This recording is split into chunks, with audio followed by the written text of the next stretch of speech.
channel name. Awesome. Guys, welcome to the First Responder Playbook. My guest today is Yvonne Wanis-Ruiz. Not bad, Brent. Not bad. Hey, sometimes us Okies can get a little bit of pronunciation halfway correct. I think Uh, I'll give you like an A. I'll give you like an yeah, A on that. That was pretty good. I'll take it. He is an Amazon bestseller of the book In Boring, A Tactical Approach to Communication, a top-rated instructor on Coursera. And Hmm. this is my favorite one. He was the official host for the FIFA World Cup, Olympics, Invictus Games, and the Pan Am Games as the Yes, MC. sir. Yeah. I didn't do you justice. Now let's have Yeah. you give No. yourself an introduction. No. I think you did a really great job. And I'll tell you something, actually, Brent. Just to preface this whole conversation, one of my biggest things was really taking a look at the what is actually functional, what works in the real world when it comes to communication, and what doesn't work, but we keep on doing. And I'll give you a really good example. Introductions. Brent, there's not a person listening to this right now who actively listens to an introduction. Most of us wait until it's done before we start listening because it always sounds very cliche and boring. So that's why you may have noticed in my bios, like I even say bios are boring. Here's just a couple of quick facts, get people curious, and that's the secret.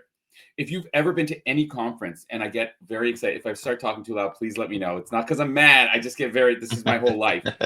Like if you've ever been to any conference and they start reading the bio, that's the second you grab your cell phone. Like I have a quick second here to look at my email real quick, or I go on Instagram real quick.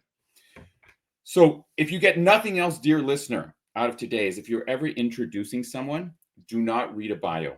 Find out one or two things, because the secret to keeping people interested, the secret to keeping people engaged is not how much you can say to impress them.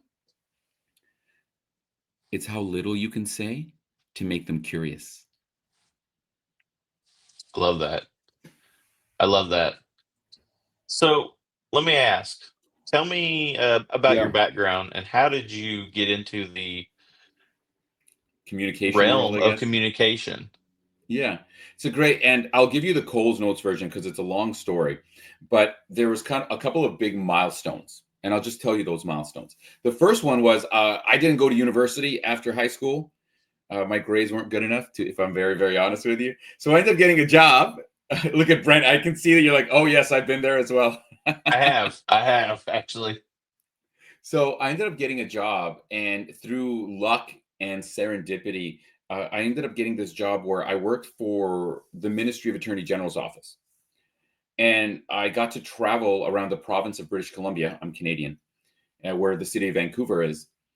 And for 2 years, I just conducted interactive facilitation workshops on racism and violence from like grade ones to police departments, youth detention centers, high schools, everything in between, teachers associations.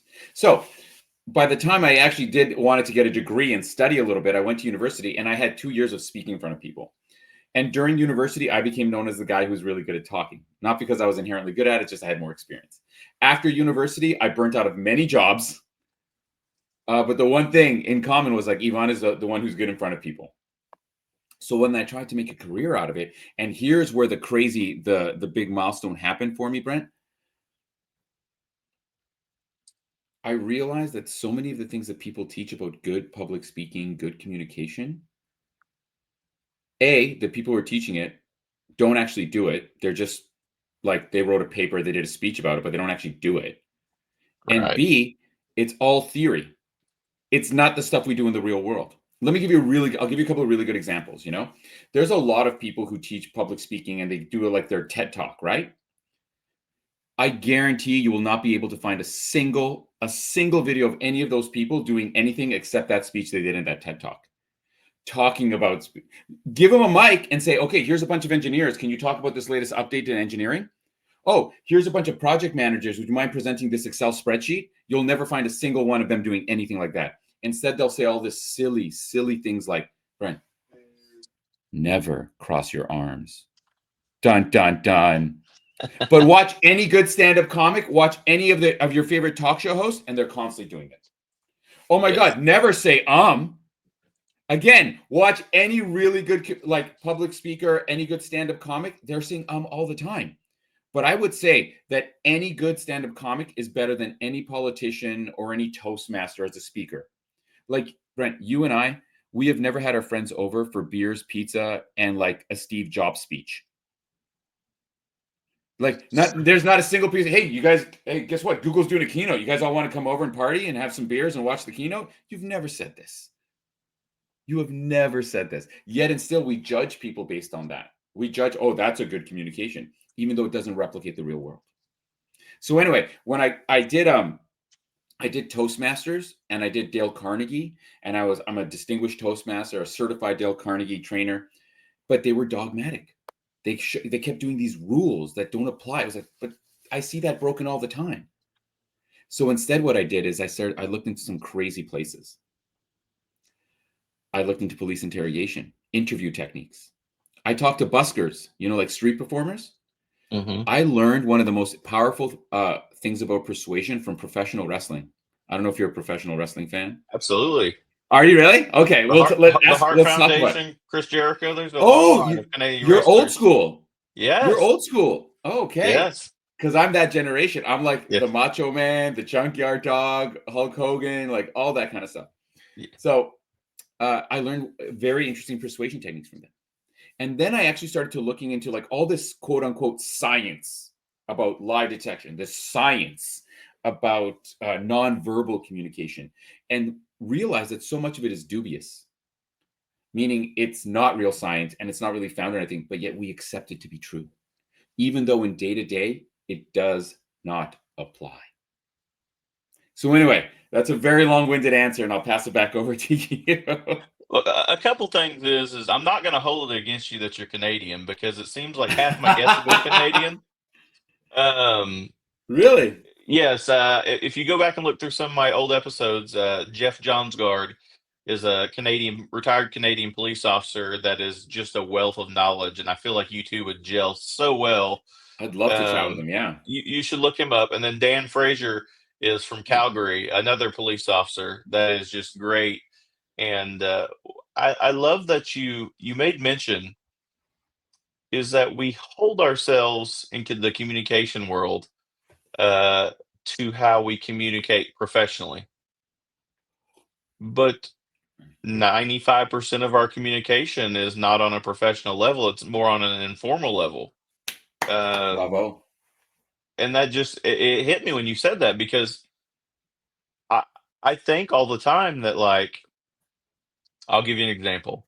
I'm a doctoral student, and part of our first year wrap up, we had to do a 8-minute presentation, and I stressed over it. And I don't mind doing presentations, but you're with a bunch of peers doing your doctorate, and you get up there and you're like, oh my God, this has got to be perfect. But over the 3-day period, the other 98% of the time was informal discussions at a table, or standing there talking. The 8-minute presentation up there was fine, and I did well, but I felt like I could have done better in the informal setting because I needed to come out of my comfort zone a little bit. And Interesting. so that hit me very deeply, actually, when you said that, because we hold ourselves to that standard of we have to be perfect when we're out there presenting, when we really need to be concentrating on just how we're communicating like this. Formality is the death of interest, is something I always say. And it's because you're right. The formal presentation is the minority of communication we have. The vast majority is this, the talking back and forth. And in fact, what does everybody want? Conversational style, storytelling. That's like the cliches, right? What does everyone give?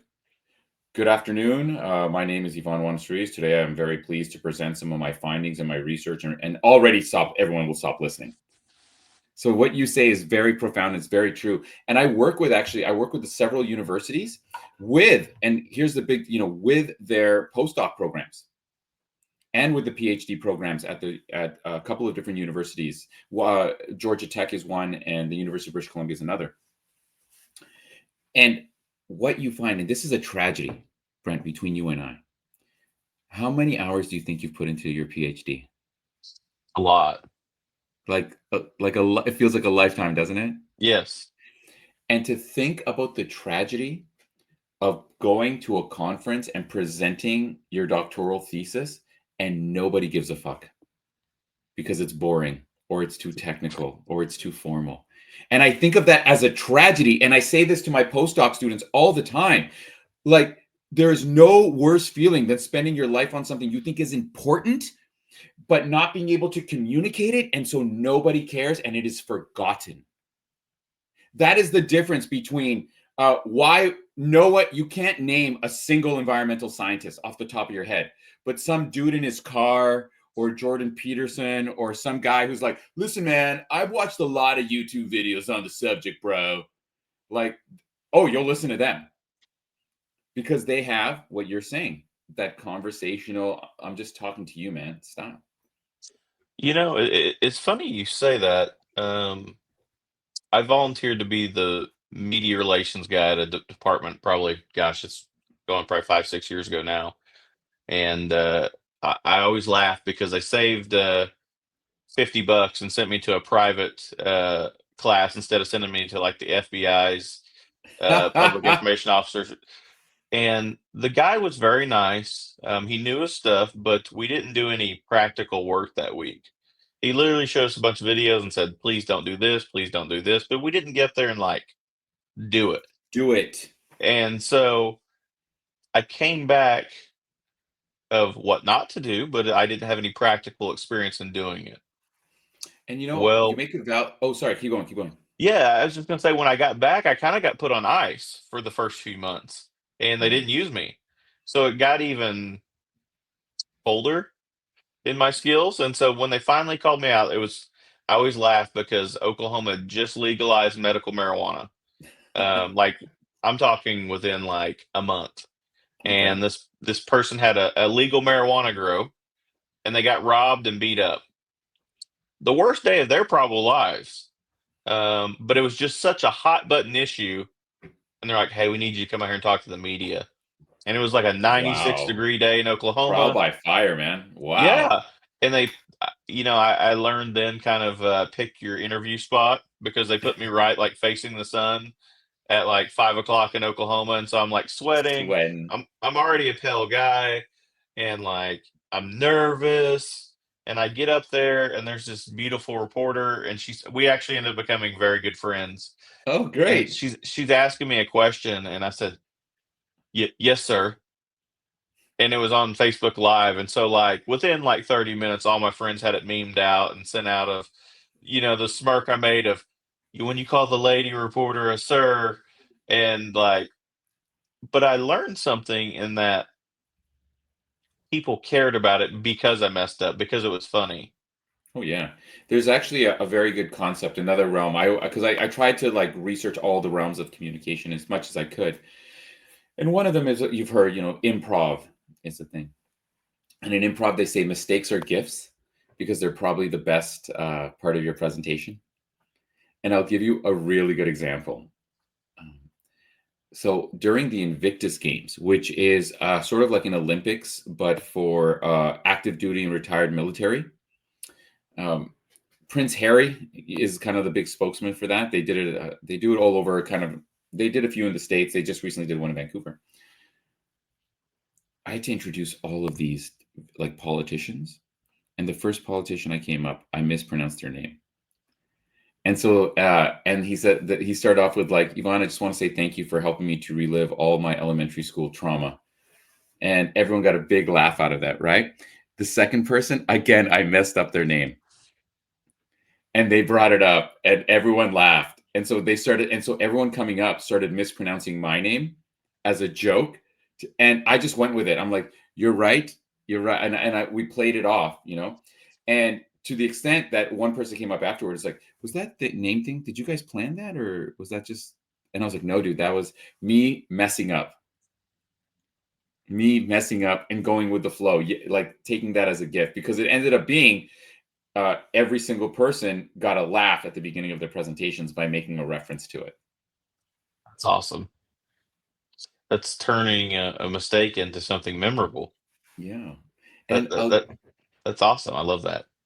I want to comment on something else that you mentioned, Brent, in that when you talk about how a lot of times people, there's two big traps in a lot of communication trainings. One trap is people tell you what not to do. And then they give you, instead of giving you tactics to move forward, what to do, they give you a bunch of general ideas. Just really try and engage your audience, find that one key message. And if you're like me, you're like, well, yeah, that's that's the problem. How do I do that? So it doesn't go past that level. And the other thing is, a lot of times when you do communication training, people tell you to do things that they are not doing during their training. They'll say, don't just read a bunch of stuff on a slide deck as they read a bunch of stuff on a slide deck, for example. And everyone here listening, I see it in your face. You've fully experienced that before. That's like the core law enforcement training. Yeah, yeah. I was reading a really funny book. It's like it was like it was like a zombie military book. I can't remember. It was just zombie apocalyptic fiction. And a running joke was that they had to sit through like these endless PowerPoint presentations. And it just became a running joke because it was like, all right, I got a 57 slide PowerPoint. So let me start with bullet number 1. And it's just like, ugh. What is your recommendation on stuff like that? Like, how do you spice your presentations up to make them more memorable and to communicate your message?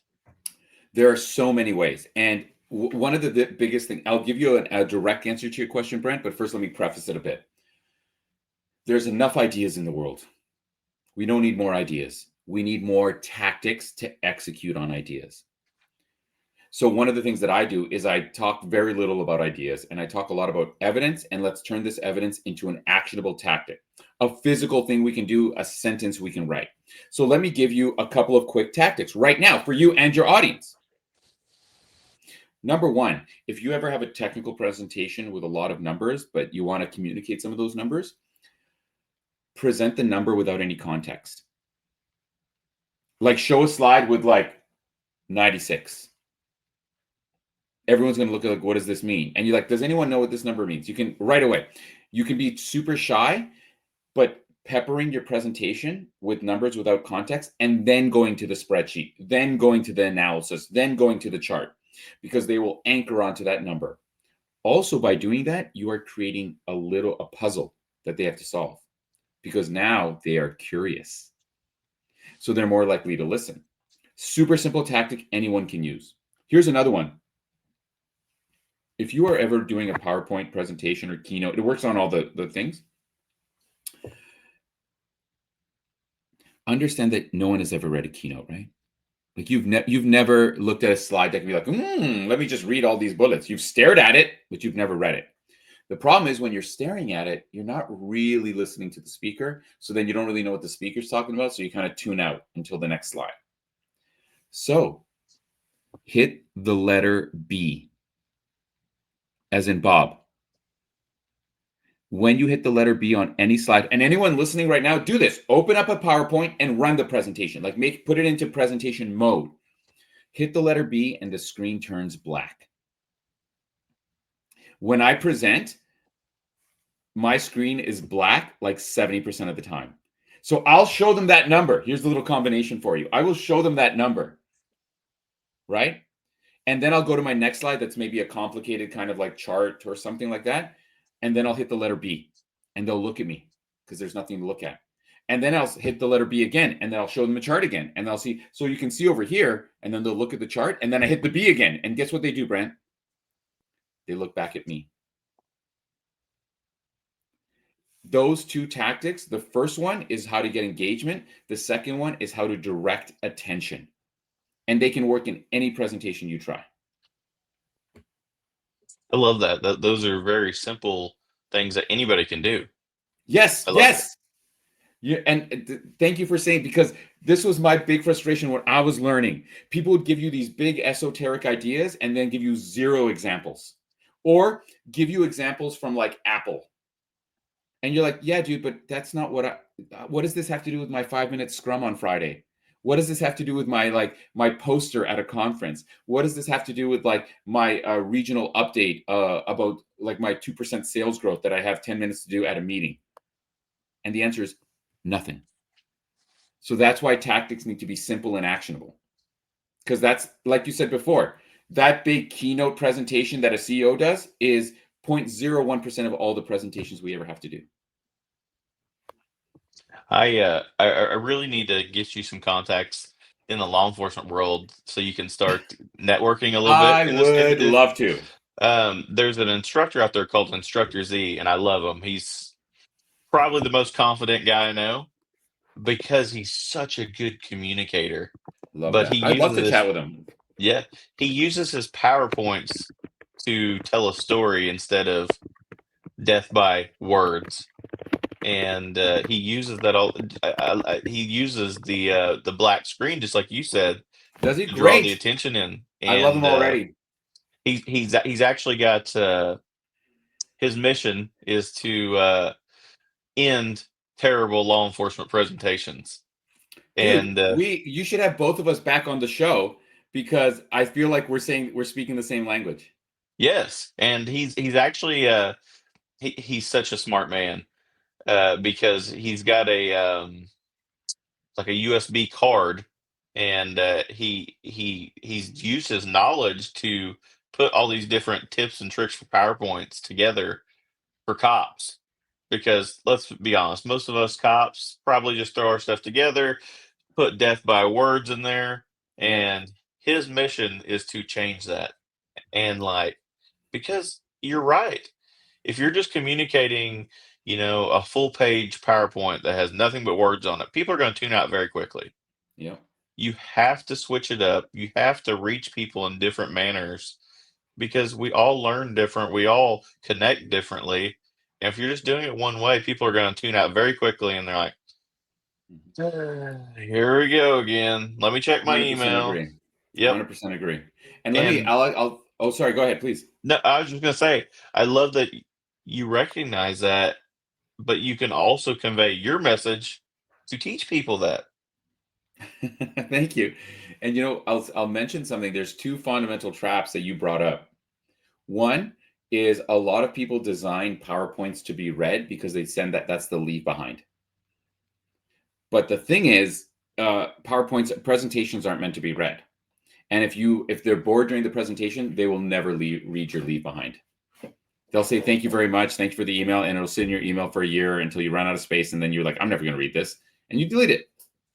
Right? All the words and everything like that. The second thing that I thought was interesting about what you said is PowerPoints need to tell a story. And here's a very counterintuitive thought. And I'm going to challenge your listening audience. Everyone on Facebook, on YouTube, where you're watching this, or if you're listening on Podmatch or whatever, I'm going to challenge you to agree or disagree with me on this. And here it is, Brent. And I want to get your opinion, okay? I believe that a PowerPoint should not make sense by itself. If you look at a PowerPoint and you understand everything, that is a bad PowerPoint. A PowerPoint should not make any sense without you. Because if all the information is on the PowerPoint, why should I listen to you? For me, when you look at my PowerPoints, you're like, they only make sense after you've listened to me talk. Because then you have to listen to me. You'll see and I'm reaching behind me, like pretending the PowerPoint's behind me. You'll see bullets or you'll see images or what have you. But by themselves, they tell you very little. They'd probably be like, I don't understand what this means, which means now you have to listen to me. So, That makes a ton of sense, actually. And yeah. I love that. And no one ever thinks about it like that. If everything is on the PowerPoint, why should I listen to you? So, listening audience, agree or disagree, put it in the comments, please. So, are you a big believer in, because you talked about messaging earlier and kind of like the hidden messages. Sure. Do you use pictures a lot in your PowerPoints to kind of reel them into your message, so to Certainly, speak? yeah. Yeah, well, there's a couple of things about images. Number one, images are not decorations. If you put an image into your PowerPoint, it's got to like tell you something. So a lot of us we'll have, this is the format, a picture on the left or right with some bullets beside the picture and a title. That's everyone's standard PowerPoint. And the picture is more usually decoration. Images should act as anchors to remind you of what I was talking about. So I'll give you a really good example, okay? I was helping a postdoc. This was an environmental chemistry. No. And oh no, she was what do you call the person that studies animal life? Seawater life. I'm drawing a blank. Okay, someone in the chat, put it in the Yes. we'll remember in like 2 minutes. We'll remember. That's how it works. So anyway, she had this very complicated kind of animation and with lots of information and charts and numbers and statistics, kind of a crowded slide, which we all do in academia. And it was all about measuring whale migrations based on ear hair damage. Because I don't know, a lot of us, our balance comes from our inner ears. A whale's sense of where the sea is, and the sea floor is, the sea level and the sea floor is based on that as well. And she had this whole chart, and it was all this information and all the bullets and everything like that. Now, sometimes you got to play the game. Okay. I said, you know what? Have that chart, but follow it up with something. And I challenged her to use a concept from a gentleman named John Medina, who wrote a book called Brain Rules. He's a neuroscientist, and he talks about how the brain has evolved to process information. He talks about the picture superiority effect. Vision is our first sense, but you know it as a picture says 1,000 words. Same concept. So I challenged her, use the concept after some training. And here's what she did. She showed me a picture of a guy before and after Rogaine, like balding. So she showed me a bald guy and a guy with hair. And then she said, this is what's happening to the whale population. They're losing their inner ear hair. And then she showed me a picture of like 20 whales beached on shore. And she's like, and that's the problem, because this is what's happening. They can't figure out what they're essentially going blind. And then she gave us a bunch of stats. But here's the best part. Here's where the magic happened. At the end of her presentation, she went back to those two pictures and she asked the audience, does anyone remember the stats I give you? This is about 10 years ago, by the way. And like almost everyone in the room yelled it out. Now ask yourself, when did you remember something from 30 minutes ago, a stat from 30 minutes ago in a technical postdoc thesis defense? But the whole room, almost the whole remembered, because they first remembered the image that anchored them to the information. And even now, I can still picture the image. And I still remember, I don't remember the exact numbers, but I can still remember her technical slide as well.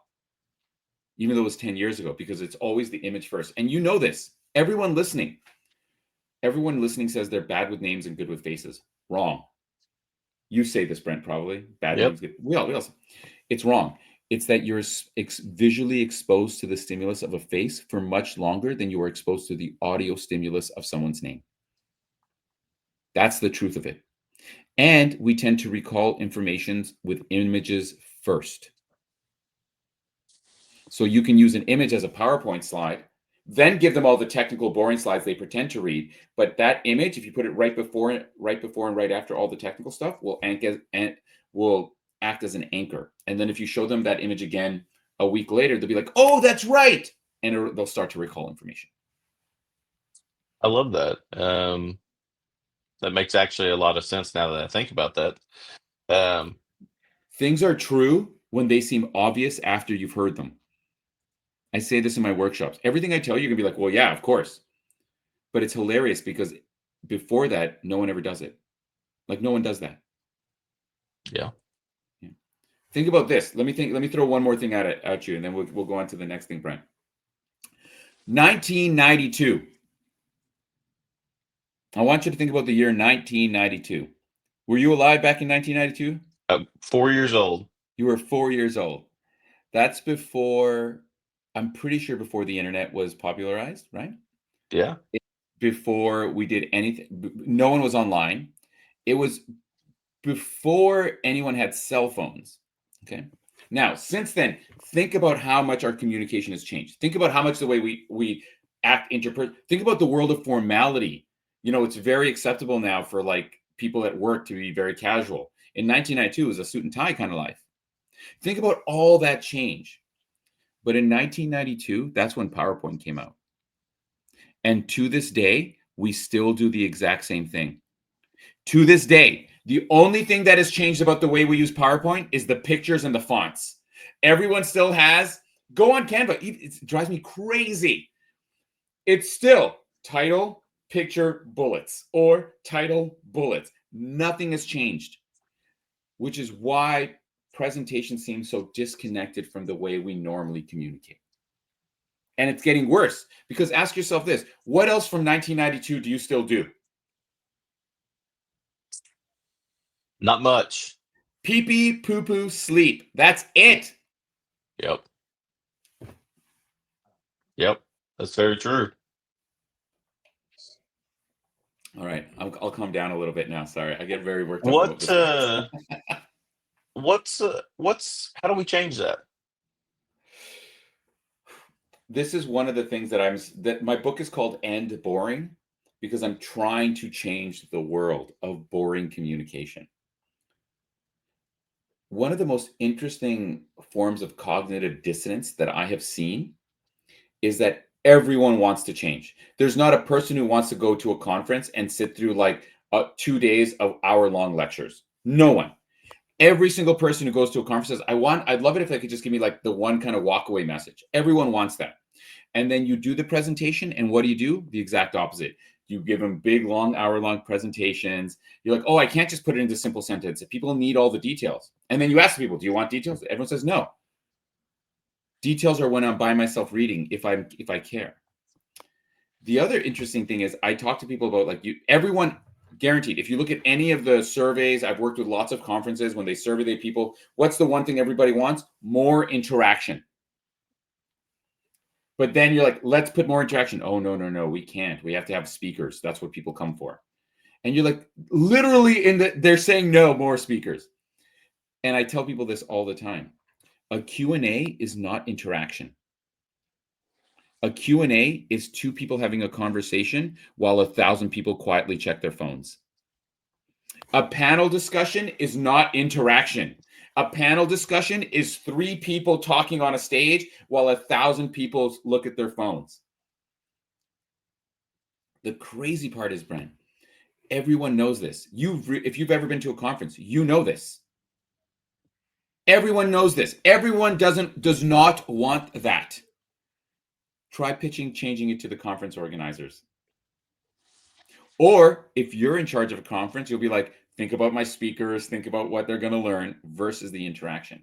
So there is a cognitive dissonance between what people do and what people want.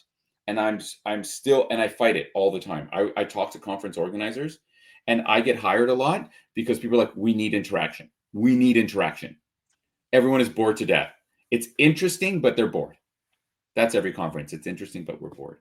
Right? Could you imagine someone describing you like a boyfriend or girlfriend as like they're interesting but boring? Would you be like, oh, that sounds like a great relationship? You'd be like, so when are you getting the divorce? Like that's what you think, right?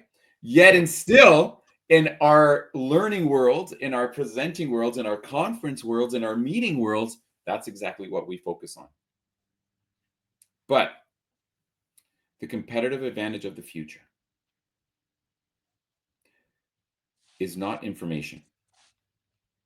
Brent, there's nothing that you and I can't go on Google and find out in minutes, seconds. In a world of AI where more and more technical tasks are becoming automated, listener, ask yourself this question. What value do you bring? Listener, if you are listening to this podcast, pull over for a minute, stop doing the dishes, get off the treadmill, and ask yourself this question. If it's not the information that you have or your technical expertise, because both of those things are becoming increasingly less valuable, why you? And the answer it's going to be your opinion, point of view, your ability to inspire and connect with people. Because that's what celebrities are. That's what influencers are. And the crazy part is there is now a huge competitive advantage because, Brent, long-winded answer to your question. How do we change it? The people that are succeeding are the ones that aren't doing the standard things. Joe Rogan is the biggest podcast in the world, and the vast majority of guests that he has on his show, and irrespective, you can put your hate comments in YouTube, are not experts in the field that they are talking about. Almost every single one of them are not academics who have spent their whole life working on something, but they have followings. Why? Because they're breaking the rules of what we think good communication is. They're not going to a conference and give you a 1-hour lecture. A good scientist, a good researcher, Brent, you know this, when you ask them a question, they will give you a formal answer trying to say like, well, currently the best we can say is given the current evidence, there's this, and this, but there's still the need to do this, and this before we can definitively, you'll say that. And already people are like, yeah. But man, you get that bro science dude, and they'll talk about one study with 5 people like it's truth, and that convinces people. And if conferences and academia can't catch up, there's going to be increasing amount of people that are disinformed but very confident in what they're saying. That is what is known as the Dunning-Kruger effect. I don't know if you've heard of it. I have. Can I give you another version of the Dunning-Kruger effect for all the police officers that are listening? Absolutely. Do you know? Are you familiar with the Reid technique of police interrogation? Yeah. Yes, I've been through the And class. Yes. And I'm not sure if if you learned Reid technique, they definitely didn't tell you how so much of it leads to false confessions. I've heard. Huge. And then there's the peace technique in interrogation and interview. I don't know if you've heard of the peace technique. I have not. You should look into it. It is actually, so the Reid technique gives like a 30% like false confession rate, which is crazy, right? And it's about the peace technique is a different technique that involves more of a less pressure and more of a collaborative conversational style of interview. And it has been shown, actually definitively shown in multiple peer-reviewed studies, replicated, which is what you really need in research, is replication, to be a much more effective tool because of its more conversational style. And the way this goes into Dunning-Kruger is the Reid technique was developed solely based on police experience. The peace technique was developed on police experience with academics combining the two methods, because what they found is typically the more convinced, and this has been shown, there was a couple of studies that show this across the United States, the more convinced an officer is by a guilty person before a Reid or peace techniques, the more likely they are to bias themselves and be incorrect in their assessments, which is like Dunning-Kruger. The more you think you know, the less you actually do know. And that is not my opinion. Go on PubMed and look it up yourself. It is a peer-reviewed, replicated result. And there's meta-analysis that show this. And that's scary. I'm gonna do the research on this. I'm gonna look this up. It's PEACE technique. Peace technique. Yeah. Okay. Because I have been through a Reid class, and I've heard of the false confession stuff as well. And so I'm interested. I'm a lifelong learner, obviously. Working on my doctorate, I beat my head against the wall. So I'm like, definitely gonna look that up. So let's go on a little tangent just for funsies, okay? There was a meta-analysis done on all the lie detection techniques. There's been several, and here is the definitive answer on lie detection. It doesn't work. There are a multitude of meta-analysis and what all the meta-analysis show is that all the research contradicts itself. Typically, people who take any form of lie detection research fare no better. And there was I can't remember the name of it, but there was this gigantic meta-analysis that was done. Had about 40 researchers from around the world and showed that people who trained in lie detection were 54% could figure out a truth between a lie. So chance. In research, that's nothing. It didn't even pass the criteria for standard deviation. So it was no better than chance, which is crazy. What they found with the peace technique, though, because it's conversational, the number one way, the most effective way to create lie detection is through verbal conversation. not through micro expressions, because that's a debunked pseudoscience that has never been shown to be effective in any realm. And you can, again, look up the research, but it's through conversations and questioning about details in conversation has been shown as the number one. And it has very little to do with our nonverbal. Has nothing, there's no such thing as micro expressions, first of all. I know it's a bold statement, but it's true. It doesn't matter how many episodes of that TV show you watch. There's no evidence behind it. The guy who thought it up has been viciously debunked and critiqued in every scientific circle. None of his research has ever been replicated, and they have tried to replicate it several times. Yet and still, he became very famous because he won a bunch of government contracts, and then the TV show. So there's a huge, I don't know, a total tangent here, but there's a huge discrepancy between what we think works, again, not communication, police interview techniques, and what actually has been proven to work. And it's crazy when you think about it, because you think the stuff we use is the stuff we've proven, but it's not actually the case. I love that. I actually know exactly what TV show you're talking about. Yeah, Lie to Me? so popular. Yeah, Lie to Me, that one. Yeah, Yep. It was all based on, what's his name? Gosh, what was that guy's name? I'm drawing a blank on his name off the top of my head, but yeah, because there was a list of books that came out around the same time frame. Yeah, that tried to push that, and then it came out that it wasn't very effective. Yeah, it was called SPOT. Not to give this guy any credit, SPOT. I can't remember what the acronym was for. It was SPOT, and that's what he came up with, like the micro expression things. And what, by the way, here's some real research. Okay, do you know the Government Accountability Office in the United States did, because of all these people taking this guy's course and trying to use this micro expression, led to so many, because border agencies used it a lot. They use that in the show. Led to so many false detentions at border crossings that they did a 10-year study, recurrence of all the people using SPOT, and they found that for all the people that they did at border crossings where they used the SPOT micro expression techniques, like 50%, like it was like 52.9% were all false equivalencies. It was all confirmation bias. Oh, they blinked when I said that. Boom, out of the line. And it was 50-50. Again, nothing better than chance. And you don't have to believe me. Go and look it up on the Government Accountability Office. They did a 10-year study on SPOT.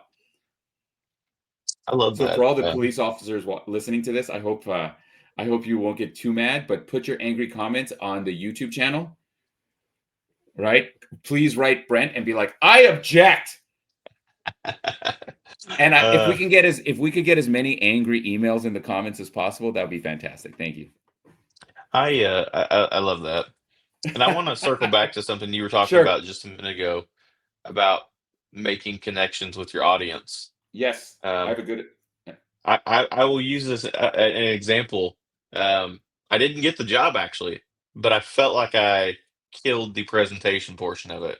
I did a police chief's interview probably about a month ago, and it was the most unique experience I've ever been involved in. Like, it was a full day worth of things. There was like interview panels, like you met the officers on their own, you met the city manager on his own. Oh wow. And they threw an assessment of decision making in there as well. And at the very end, you had to do a media presentation, which is kind of my wheelhouse. But after doing an hour-long assessment, and then it kind of got thrown in there, I felt like it went terrible. And so I was like, I got ground to make up. That night, we had to do a 25-minute presentation to the citizens after the whole day.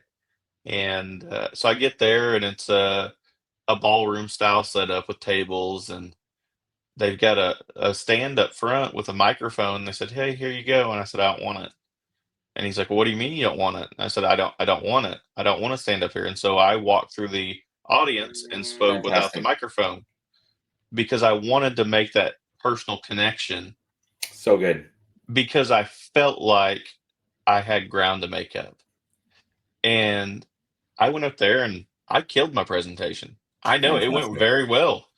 There was other stuff during the day that didn't go as well, and I can say that. I didn't get the job. Not that I was bad, but there were very good candidates there. And but some of the other people after me, they just stood up there with a microphone, and like I was thinking, and I'm not dogging them because they were actually very good candidates, but we all can improve in our communication.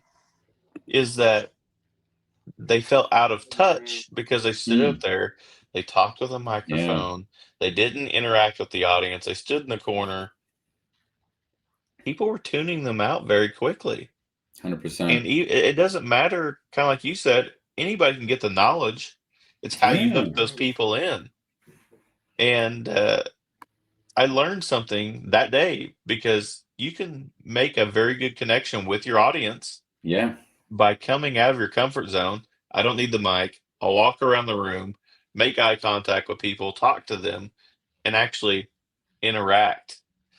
And I, I'll say it. Like I said, there was stuff during the day that probably didn't go as very well as I would have liked. I mean, I didn't get the job. It's okay. But like my media presentation, it was terrible. But I learned from it, and then that night I went out there and killed the presentation, and I have the confidence to say that because it went very well. And I love that you made the point that you said you're like, hey, these Q&As don't work very well because you're having a one-on-one conversation with 100 other people watching. Interact with everyone and not just one person at a time because people tune out very quickly. So when you did your presentation, it was like the best part of kind of that experience because you went out into the audience and you started interacting, and it felt a lot less like a presenter who was just on a microphone speaking, who knows who's in the audience, versus you who went out there and you were talking within and moving through the crowd. And when you did that, it allowed you also to connect with like smaller groups and kind of make eye contact and look back and forth and everything. And I could see it in your eyes too that you're very proud of that because it did have that amazing effect. And imagine if everyone could do that. Imagine if every speaker like went into the crowd. There's a very good keynote speaker. His name's Dr. James, who I saw in an event. And he one of his things he says is like, if you want to be a good speaker, don't speak on a stage. If you want to be a good speaker, speak to people, go into the crowd. And he spends about 10 or 15% of his time on the actual stage and the rest of his time moving around.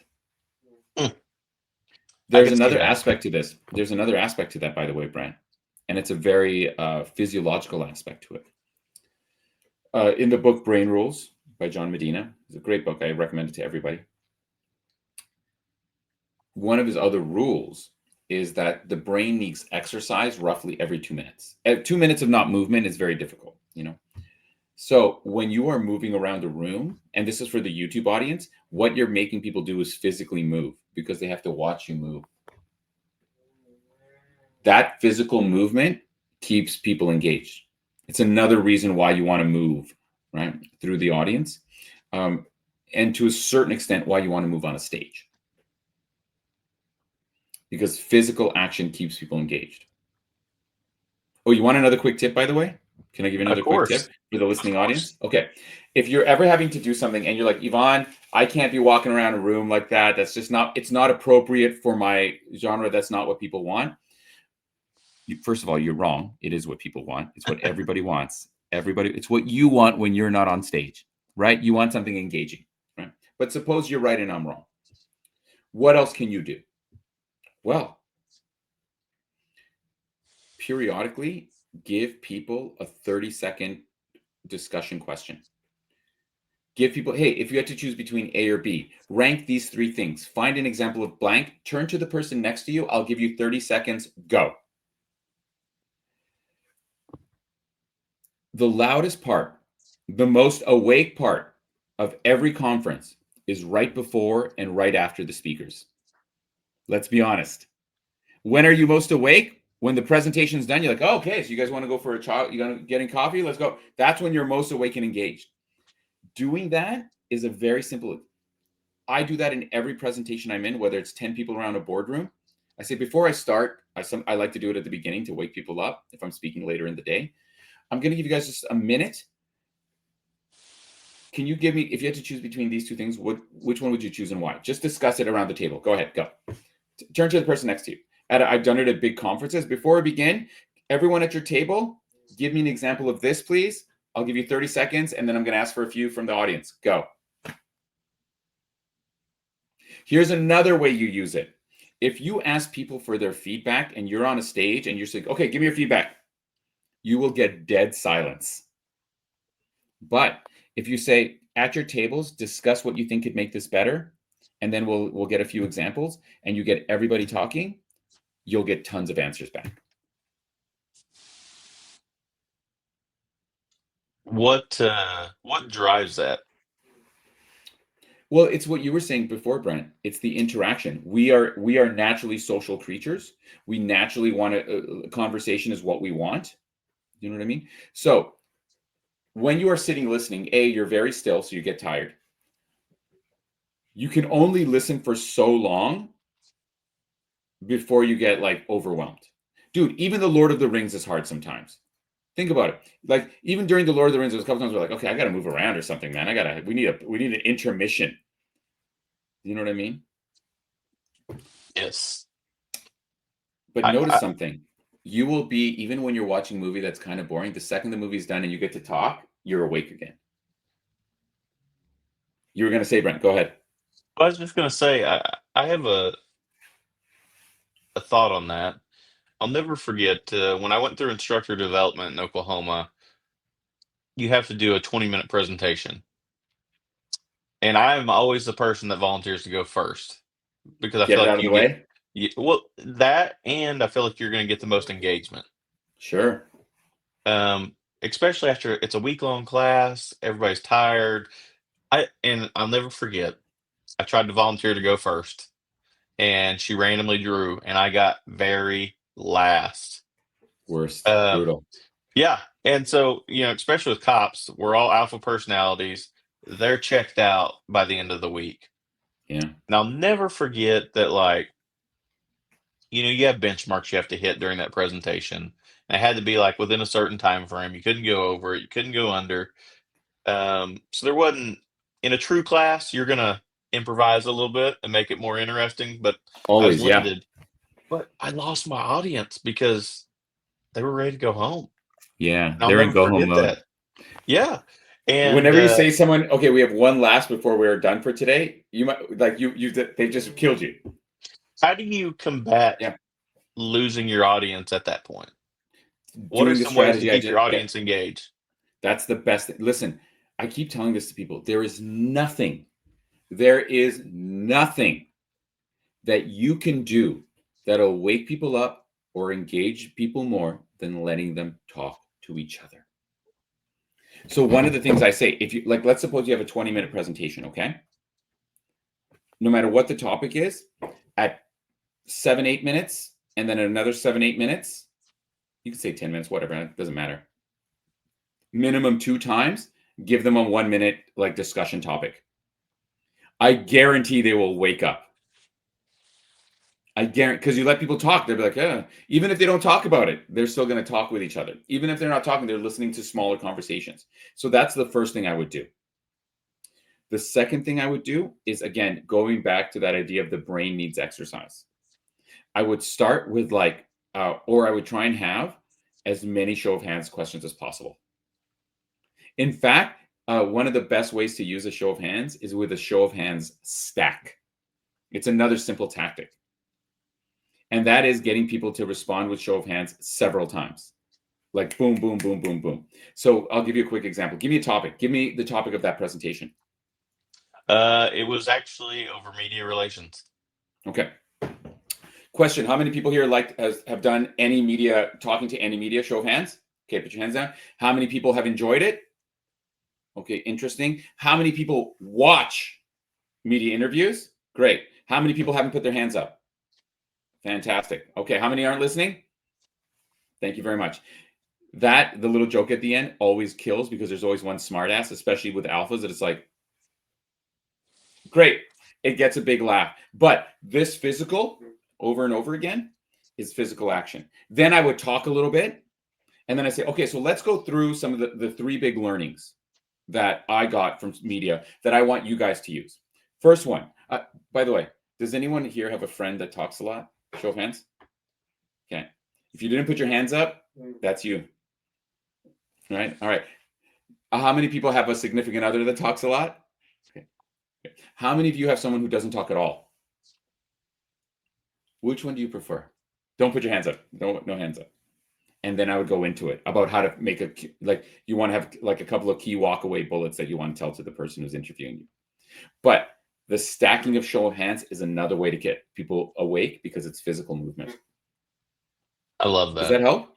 Yes, absolutely does. So I've got 2 wrap-up questions I want to wrap up Let's with. do it. And I But promise not to talk your ear off. No. I'll be succinct. But before we get to those, because I'm going to close on these good All right. questions. Okay. Where can people book you for your classes? And where can they get your book? 100%. And thank you so much for giving me an opportunity to plug myself. Not to toot my own horn, but to toot. Yep. So number one, everything is Public Speaking Lab. publicspeakinglab.com.